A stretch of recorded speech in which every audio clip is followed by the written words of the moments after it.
السلام عليكم ورحمة الله. كيف حالكم؟ إن شاء الله طيبين وبخير. جمعة طيبة عليكم يا رب. اليوم بعمل رز باللبن وبنقسمه ونوزعه إن شاء الله إحنا شارعنا تجاري، فبوزعه تحت عند العمال يعني والموظفين يعني، واللي مر بالشارع وكده إن شاء الله يكون له نصيب. فخليكم معي. نحط موية، بسم الله الرحمن الرحيم، خليها تغلي شوي مع ذرة ملح، نغطي عليها لغاية ما تغلي شوية ونرجع نصب الرز. عندي رز صنواعي ما يحتاج تنقيع، تغسليه وخلاص. أضفت زهرة الياسمين صغيرة لأنه هي ريحتها مرة قوية ما شاء الله.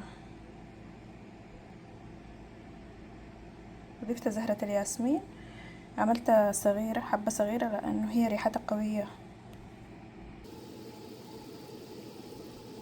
نصب الرز، بسم الله الرحمن الرحيم. جبت العلب دي استخدام مرة واحدة، معاها ملاعق، بوزع على العلب دي. زودت قطعة دارسين عشان الريحة تبقى أفضل، أحلى وأحلى.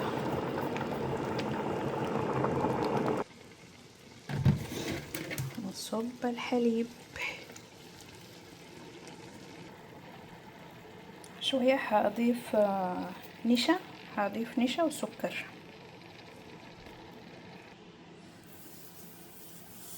طبعا الكميات عندك حسب الحجم بتاع الطنجرة. أنا عندي هذه 10، الحلة 10 يعني كبيرة. هنا حطيت نشا، هدوبه بحليب، بسم الله.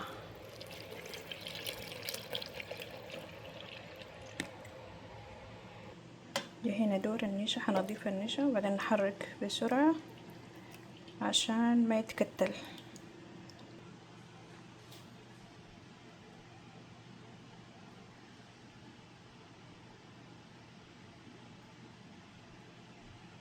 طبعا طبيعي الحاجات دي تحصل في البوتاجاز وانت شغالة، بس على طول خلي يدك فيه، نظفي اول باول.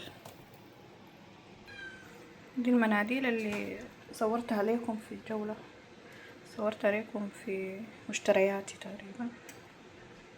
بتذكري انه النظافة من الايمان. نضيف فانيليا لتعزيز النكهة. وكده رزنا اصبح جاهز، رز بالحليب او رز باللبن. هنا جه دور التوزيع، بسم الله الرحمن الرحيم. بالعافية كل من أكل منه. أكمل وأرجع لكم. وهنا خلصنا ما شاء الله تبارك الله، لا قوة إلا بالله. صحة وعافية، وربنا يشفي لي بنتي يا رب. خلوني أخلص التغطية، هذه الغطا أخلص وأرجع. خلصنا بفضل الله وقدرته. باقي التوزيع، هننزل نوزع وربنا يتقبل. شكرا للمشاهدة، ولا تنسونا من الدعوات. وإذا عجبتكم الفكرة كلنا إن شاء الله نعملها فترة وفترة، نتصدق لعمرنا وندعي ربنا يتقبل. وإذا عجبكم الفيديو حطوا لي لايك واعملوا لي شير للفيديو للفائدة العامة، واللي مو مشترك يشترك رجاء. أنا شايفة الناس اللي بتشاهد مو مشتركين أكتر من الناس المشتركين. وشكرا، مع السلامة.